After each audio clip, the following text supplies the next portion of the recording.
কথা কয় না, বালহুম আদাল, তারা হলো জানোয়ারের চেয়ে নিকৃষ্ট। বলেন নাউজুবিল্লাহ। জানোয়ার হলো শূকর সবচেয়ে নিকৃষ্ট প্রাণী। দেখেন পৃথিবীর যত মাখলুকাত আছে সব আল্লাহর কথা শোনে, শোনে না শোনে ভাই? যত মাখলুক আছে এই কথাগুলো যদি না শুনতো তাহলে কিন্তু আমরা টিকে থাকতে পারতাম না। ঠিক না ঠিক বলেন?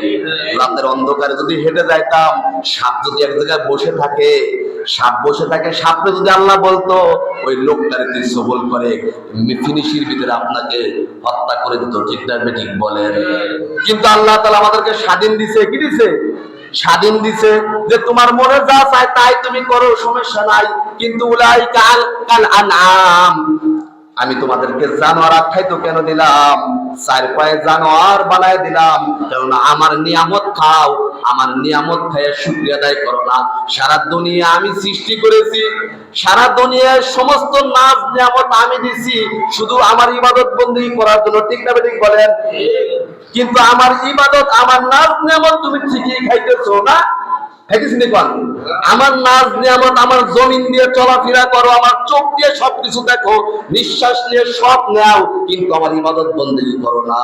উলাইকা কাল আনআম, তুমি হলো জানোয়ার। বলেন নাউজুবিল্লাহ।